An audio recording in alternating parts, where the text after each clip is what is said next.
This is out, you know. Oh, there we go. Huh? It's okay. What's up? Yeah. So I'm on. So a guy comes to his boss and said, "How much I'm going to get paid for the hour?" The truth is, nothing. For the hour, you get paid nothing. Of course, you think because you work 8 hours, you got such and such salary, you can divide it, and you understand how much you get paid for the hour. But actually, if we are going to be paid for the hour really, we can do it at home, wasting the time, okay, and get paid for that. Nobody will pay us. So it's not for the time of our time. It's the value that we bring to the marketplace, okay? With the value we bring to the boss, that's all, and the company owner.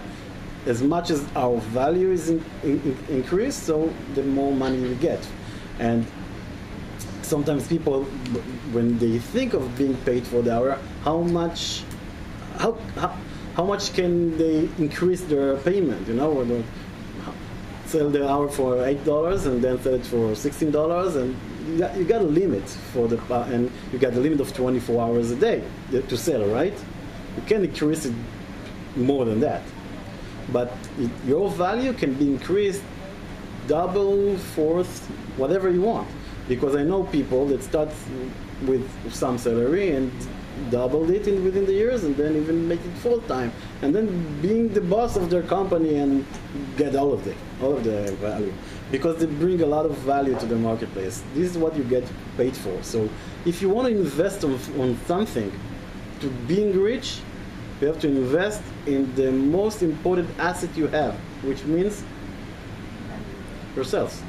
Okay, which means go learn, but not what we learn in school, because if school would teach us how to be rich, we won't be here asking those questions. If in my school was wealth 1, wealth 2, I would take 2 classes, okay? But there wasn't. You go to university, you learn how to be a lawyer, but you don't get to learn to be a successful lawyer, or the kind of lawyer that really makes money. A rich lawyer. Okay. You don't get to be a rich. So you have to practical, but not the way how to put it in the value means, you know. So I on that note, I gotta put in that one of the most common questions I get when I do private coaching is, help me decide what degree to go for. Help me decide what profession to go for. Okay? And I tell them, your degree is almost completely useless or meaningless unless it serves as a means for you to get somewhere you want to get. And if you want to work as a doctor in a common practice, by law you have to have a medical degree. The degree will not make you a doctor. The degree will allow you to practice as a doctor. Go to gain knowledge. Now ask yourself, what knowledge do you want? Is that there? Mm-hmm. Most people just go for the degree. So in terms of business, when I talk with the company owners and we talk about how much money we can charge for this, okay? It's not for the plastic, right? Because the plastic is nothing here, right? But the value that it brings to the customer, this is what we pay for. And if we won't serve us like the value that the price they put it won't bring us as much value as they want, we won't pay it. Exactly when we put our jobs to the market, right? We have to make ourselves more valuable all the time, and then we'll get paid more. So we have to invest on ourselves. Another thing that people say is that money attracts money, right?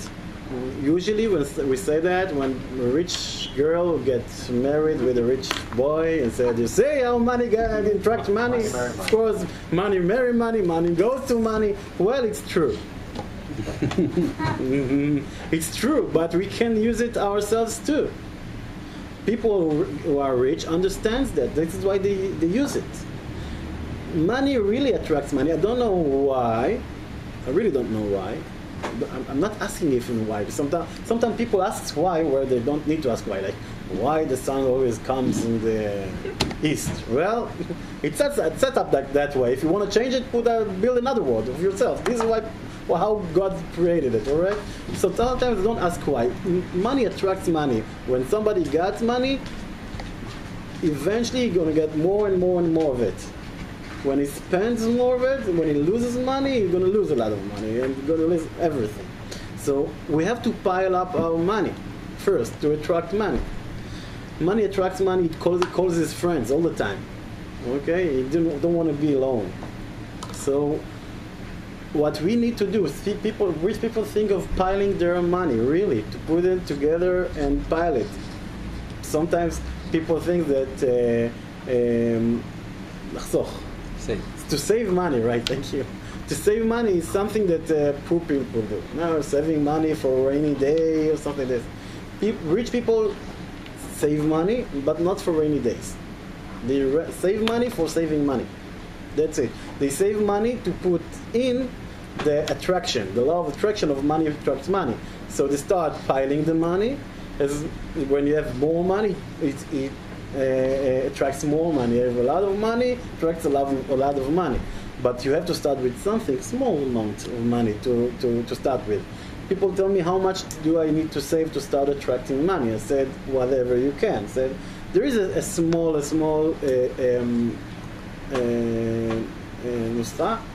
formula. He says, you know the law of me'aser? You have a word for me'aser in English? 10%. Division. But division is 10%. We are actually suggested by God to. It's not even. Today is a suggestion. You've been a farmer in the days that there was a Bet HaMikdash, it wasn't a suggestion. You had to put on the Me'aser. Today, Me'aser Ksafim is something that Rabbanan did for us. But even goys, people that are not Jewish, knows the law of putting 10% of your income for charity. That will bring you the blessing to your work and money, okay? This is one thing you have to do. I don't know why it works. I don't ask the why question. Why? Don't care. But it works. But you have to put another 10% at least of your money that you made into your saving account to start piling it up.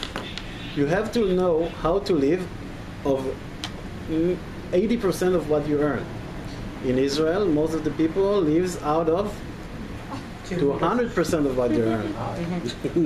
Okay, you can't become rich when you spend your money like crazy. Other people save it. The rich people are more than happy to get your money and do something with it. Most of people spend their money like crazy. You have to learn. You have to know the budget, what you put in and what you put out. You have to put out less than you put in. You have to put in 100% divided, 10% for God and charity, 10% for myself. And one of the laws of the rich people is pay yourself first. Most of the people, what do? They get the money and start paying. The bill of the electricity bill, the gas bill, the school thing, and everything. They start paying, nothing left for them. They said, I can't save, I have nothing left. It's true. If you start first paying things and then saving, you will have nothing to save. Because most of the time, because we not actually know how to save money, we're going to end up clearing our pile before we could save something. But if you start saving first, you get the money, you put 10% in charity, okay? And then 10% for yourself in your piling saving account, okay? You'll find out that the 80% will become your 100%, then spend it all. Okay, I don't care. If you learn how to work like that, you will end up having a pile of money that will attract you money, because then you're going to get a call from the bank, not the kind of a call that you're afraid to get. I'm telling you, I wasn't rich all the time. I got to be rich, okay? And sometimes, once I got to be rich, I lost all the money and I became broke again. And then I start paying the money again. I know when, what is the feeling of getting the phone look at the number, understand this is the bank, and praying that something will swallow me and I won't have to answer the phone, right? And okay, I know the feeling. And I'm telling you. By the way, for people who don't live in Israel, it's you might not know it because in the United States they don't call they don't call you. They just close your bank account, right? In Israel, there's a much more personal relationship. It's more of a master and a servant between you and the bank, where the bank manager will literally call you and yell at you for having a bad status in your bank. Okay? The first time I got a phone call like that, having lived abroad and never had an Israeli bank account, right? I get a phone call, and the bank manager is all, I'm your bank manager. Oh, it's about time this guy started working, calling me up. Yeah, what is it? You know, a check bounced, and this and that. I'm like, excuse me, you work for me, I don't work for you. I do the yelling, you do the listening. Okay? Now, he had no idea what hit him. Okay? He's like, we're gonna have to close your bank account. I'm like, good, close it. I'm gonna move. I'm gonna open 3 other ones in 3 other banks. Okay? He had no idea. Now, this is not the way things normally work. Normally, they call and yell at you. And it's really embarrassing for people who are in a bad financial situation to get that phone call from the bank. So he's gonna, don't listen to my advice, yeah? Don't yell at your bank manager. Listen to what he tells you, not to have it done to you. Okay, so I know the feeling of getting these yells, and and I know the feeling of getting the phone call, look at the number, say, the bank, what he wants from me, and getting the heartbeat. And then a nice lady cashier that said, hey, no, you have money, but what do you want to put it? We have a good investment I for hate this. Anyway, it's much better, okay? Than getting yelled at. Getting yelled at. They're much nicer to you when you have money. Believe me, it's much nicer. The funniest thing is they're much nicer to you if you have money, even though you have Debt. even you have debt to the bank, but you piled up your money. You have a small account of saving account. They treat you nicer. They know that you know how to save. They know that one day it's gonna be okay. I find it out that it works like that because people always tell me, but I'm poor. I'm broke. I don't have money. You want me to start saving money? It's crazy. I said, yeah, start now when you're broke. And what we do when you have debts, to finish with the debts, you have to divide it to 3. 10% to God. 10% for you first. 10% for getting the debts back, and then live by the 70%. Actually, if you can live by to the 50%, it's great. Save 20%, give 20%, and 10% for God. God don't need more than that, okay?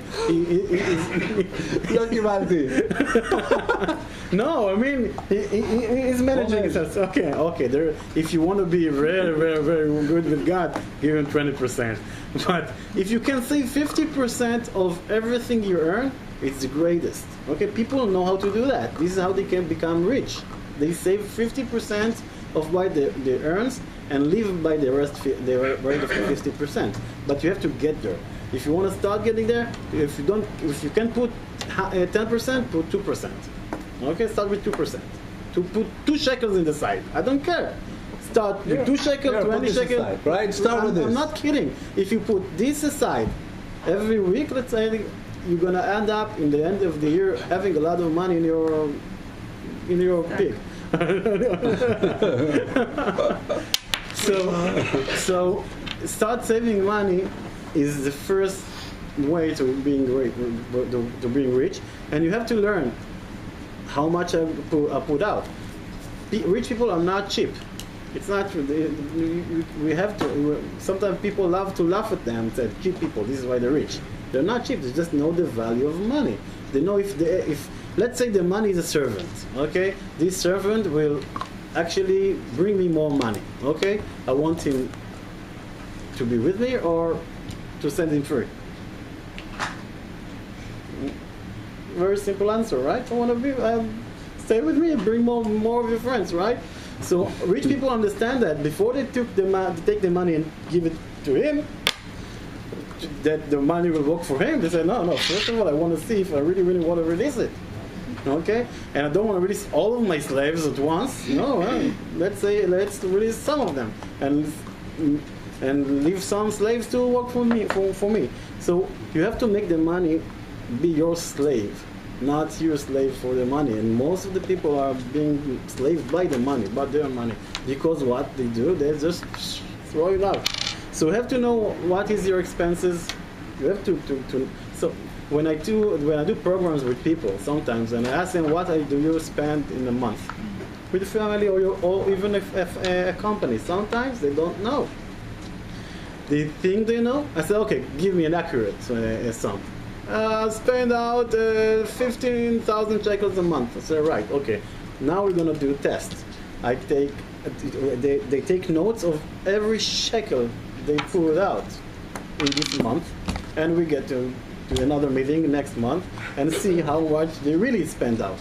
And they said, I'd spend this amount for this thing, this one for this thing, this other thing. And they find out sometimes they miss by 100%. Like they put out $30,000 shekels a month, not 15,000. This is dangerous because they're very fast, find themselves very broke, not broke, very broke.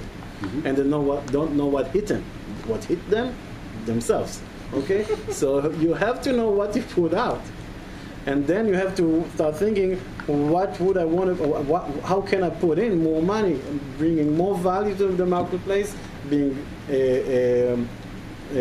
שווה יותר, worth more, because it's not what your network is; it's what your net worth things.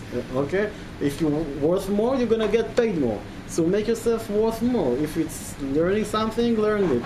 If it's doing something, do it. Most of the people love to sit in home, drink beer, look at the TV and say, oh, poor I am. And don't do nothing about it. In the meantime, go to learn something, be more valuable, you get paid more then, afterwards. Or do something, work 2 jobs from the beginning. Okay, this is when we start working hard at the beginning, all right? Okay, I make 2 jobs, I start piling the money, then I can put the effort down. And a lot of praying, of course, it always helps. Okay, probably we're going to talk about it sooner. One thing that I'm telling people, that if they really want to be rich, there's one time that they don't have to think about their expenses, and they can spend like crazy. What is it? When you're in a vacation. Okay? When you decide to be in a vacation, go spend money, go have fun, because sometimes people go to the vacation, and what they do, they actually decrease themselves. Why?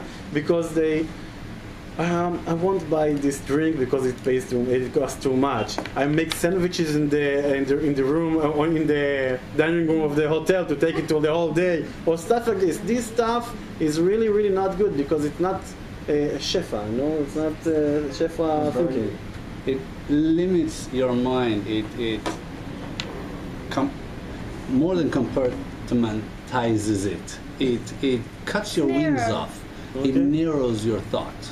So if all the year you have to think about your expenses and do I want to take this expense, this money out or not, when you're on vacation, enjoy. This is why you went to a vacation. What I suggest is put a amount of money for this vacation for spending first. So go spend it all, but you're not gonna end up really bad in the end of it. These are some tips I can give you. 4 hours, 4 days of tips of being rich, but this is the most important first tips to start being rich. Hope you enjoyed it. Excellent. So he brought up an idea which I had an example of. I wanted to share with. I was walking with my son to the grocery store, and we were gonna buy something. I don't even remember what. Something we needed for Shabbat, kind of like a last minute thing. It wasn't really for Shabbat, it was for the weekday. And I asked him, how much does it cost? And he said the price. And I told my son, it's okay, we're going to go to the main supermarket, 5 minutes down the street, and we're going to buy it there. And he said, being lazy like his father, he said, why do we have to walk all the way over there? Why don't we just buy it here? And I said, because this guy is charging 10 shekels more than that guy. He says, well, it's only 10 shekels. I said, you're right, it's only 10 shekels. Now, let me ask you a question. I have these 10 shekels, and I pulled out 10 shekels out of my pocket. I have these 10 shekels. Now, we've got two options. We can go right now into the grocery store, and I'm going to buy this thing and give him those extra 10 shekels. Or we can walk down to the end of the street, buy the same exact product. For 10 shekels less, I'm going to have this left in my pocket, and then I can do a whole bunch of things with it, like give it to you. What would you like to do? And he was already walking. Okay? So that's the idea behind rich people being stingy. I know what I want to... I mean, if you're an idiot and anyway your money is going to waste and you don't know what to do with the money when you have it, doesn't matter. Might as well go to a more expensive grocery store and pay more for the same product. Doesn't matter. Even if you had it in your pocket, you wouldn't know what to do with it. But when you know what you want and you know how to get there and you know that money is going to help you get there, you won't waste it anywhere if you don't absolutely have to. Okay? That's one example I was thinking of when you were talking. Excellent. Now we would like to touch into the spiritual tips and elements. It goes like this. In Judaism, we know we're limited in both directions in what to do and what not to do. Okay? So it's not, things are not unidirectional, they're very finite. The recommended amount of charity, it is 10%. If you're really wealthy, it's 20%. If a person says, look, I want to be really righteous, I want to give 30%. Unless you're really, really, really wealthy, not only is it not a good idea, you're actually not allowed to. Okay? Why? Because everything is set and everything is calculated and everything is done properly. If you were given a certain amount of money, you were given 10% to more in order for you to pass it on.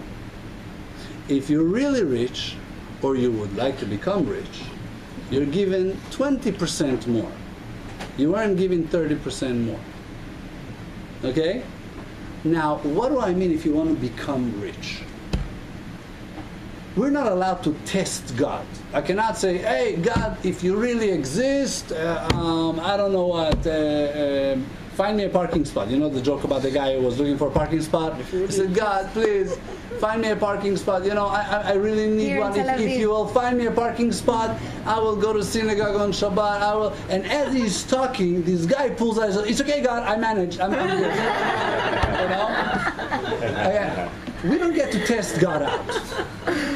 Okay? We don't test God. We do have the possibility of testing God in one thing and one thing only.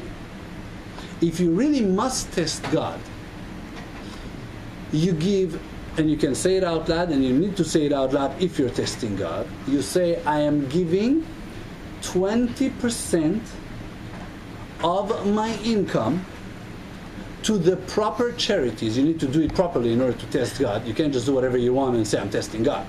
There are proper conditions as to whom and when and how to give your money to.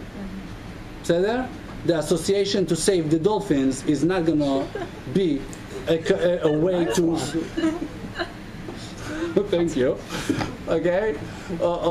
Yeah, it's not going to be a way to test God, because this is not part of the system. God says, look, you take out of your income 20% and you give it to these kind of charities in this time under that condition, and if you do so to test me, you will be able to test me because I will make you rich.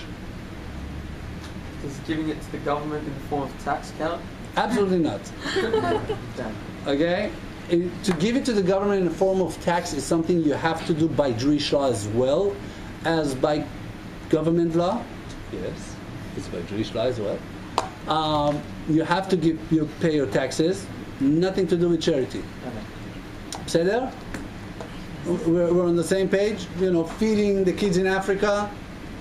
Not gonna do it. It's a nice thing to do. You want to feed the kids in Africa? Go for it. That's not what the conditions are. Okay?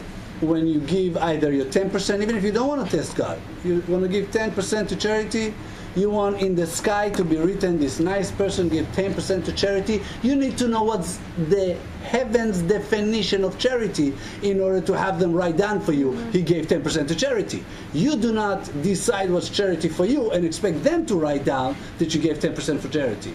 You see what I mean? Okay? As I teach my kids all the time, if you want to help daddy, you have to do what daddy wants you to do. Otherwise, it's not called helping daddy. Okay? I mean, I don't mind if you do a lot of things, but you cannot come at the end of the day and say, hey, daddy, I helped you. Would you please, do this and that? That's got nothing to do with me. Okay? So if we want to know what's charity, we need to know what it is. But it's so powerful that God said, you can test me in that. Let's understand the strength that's in there. Okay? Now, those who have wealth, Chazal teach us, split it into 3. Tell them. No, you tell them. Okay. Split it into 3. 1/3 of it, real estate. That's right, put it in real estate. It's not charity. No. We're talking about after the charity part. After the charity. Yeah. Sorry. This is past the charity part. Now you got money left, right, in the bank. You gave your charity. By the way, an excellent idea for people like me who have a very difficult time spending charity. My wife is sure. She keeps checking my pockets. She's sure I've got holes in them. Okay, I just keep losing money all the time. I'm horrible with saving money. If it's in my pocket, it's gone. Okay, so what do people like me do? We call up the bank. Excuse me. We call up the bank and we tell them, look, my money is coming in on the 10th of every month. On the 10th of every month, before I even get to see it, you first yank 10% out, put it in a saving account, lock it, find me if I touch it, and now let's start the month. So I never see that month. And what I don't see does not exist, right? You heard about the Russian teacher who told the students, communist Russia was against the whole concept of religion, right? So he was teaching his students saying, you see, kids, let's look around. Do you guys see God? No. Then God must not exist. So a Jewish kid from the back of the class says, hey kids, look around. Do you see the student's brain? No. Probably doesn't exist. Okay? For me, it's really easy. I don't see the money, it doesn't exist, save aside, it's a good idea. Now, let's go back. So we've got money left after all the good stuff, right? We gave to charity, we put some aside, we pay back the bills, we set some aside for the wife and the kids, right? Good stuff. Okay, now what do we do with the rest? Well, if you've got wealth, this is how you divide it. 1/3 goes to charity, 1/3 goes for business. Trade, sell, buy, do something with it. 1/3, you keep liquid. Now, depending on how much money you have, you might change the percentages a bit. But that's our state of mind. This is what Chazal teach us. Say there? Another thing Chazal teach us, if you want to lose your money. Hey, one second. When you talk about real estate, the apartment you live in is not an investment. Okay? People buy the apartment and think that I invested in my apartment. Not an investment, okay? It's expense. It's something you put out. Okay, good. Okay. The next thing, which by the way, you will find a lot of businessmen, very, very wealthy businessmen. They own buildings, office buildings, and they rent an office for themselves in another building. Exactly for that reason. Okay? Because when you stay, where you stay is just an expense. It's not an investment. So you would like to increase the value of your investment, it's you really rent much elsewhere. cheaper to rent the house you want to live in or the office you want to put your business in than to buy it. If you have the money to buy the apartment, buy apartment, put it on rental fees, and live in another rented apartment, you probably will live in a better place that you would live when. Then you'll be able to afford to buy. That's right.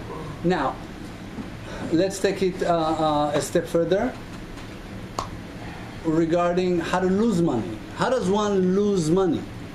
Well, Easily. the easiest way to lose money is to have a business, have employees, and don't look over them. Okay? The Gemara says, one who wants to lose money, don't look over your employees. Do not keep count of your incomes, expenses, and products delivered. Okay? Just get the products, sign for it, stick them in the warehouse. That's an excellent way to lose money. Say there? There is a story about a guy who got rich. His business went really, really good, but somehow it decreased. You know, it didn't work well for a while. So he went to his rabbi and asked him, "What would I do?" I said, "Okay, tell me how did you get rich? What happened with your office? What happened?" And he said, "Okay, when we went to our new offices, I took an office back there and I work all day there, and that's it." I said, "Okay, what you need to do is go every round hour, go to kiss all the mezuzahs in every office in your business." I said, "Why should I do that?" So you do that, and your God will bless you, and everything will work fine. He started doing it, and his business went extremely fantastic in all means. Yeah, he came to me and said, "It works. Why? What happened?" I said, "What happened when you took the back office? Nobody saw you. When you start kissing the mezuzahs, all the employees saw you working in the business. Start working." Exactly. So you need to be present. One last advice? No? Turn it off? Yeah? One last advice? Should I give him? Give him, no. One last advice. Okay. Our last advice for the night, it goes like this. It's for the men. Anybody here with his wife? You're in a lot of trouble. Okay. It goes because the advice is like this. Men who want to be rich. A, spend a lot of money on your wives. How much money? At least a little more than you would logically spend depending on your income and your financial status. Okay? If you look at your financial status, you look at the money coming in and the money going out, and you look at your bills and you say, "You know what? I can allow myself to spend, 500 shekels, on the wife." Make sure you spend at least 6 or 7. Okay? Straight out of the Gemara, works every time. Matter of fact, it works so well that when I see the financial situation a little shaky, the first thing I do is go out buying things for my wife. Now, not only does it improve the actual marriage, but the Torah teaches us that a lot of the wealth and the spiritual potential for wealth we get as men is by means of our wives' mental, emotional, and spiritual state. So keeping a happy wife is an excellent piece of business advice. Matter of fact, one of the Tanaim, our holy sages, went to visit a town that had difficult financial situation. The people of the town went to him and said, "Rebbe, give us an advice." He says, "What's your problem?" He says, "We're in a horrible financial situation. We have difficulty with money." He said, "Go buy things for your wives." Okay? That was his advice. Now, it wasn't just a nice thing to say, it's because he understands how God's system works. And if we want to open up doors from above for us, in order for them to manifest themselves as material goods here, we need to know the spiritual rules of money. One of the spiritual rules is for your wife to feel comfortable, to feel that there is money, that her husband can make money, that we don't have to worry about money, that money is there and available, don't worry about it. You know, one woman came to me and said me, "I made my man a millionaire." I said, "How come?" He said, "He was a billionaire first." Okay? So on that note, and with that notion, we're gonna set up for another week. The assignments are quite evident, right? Start saving, putting money aside, start giving to charity the right way. Those who don't know the rules, the Jewish rules for charity. Feel free to contact me if you don't have patience till the next week. Next week, Be'ezrat Hashem, If you're in a business, is we'll it cover 10% them. of the gross or the net? I'm sorry? If you're in a business, is it 10% of the gross profit or Net, the net?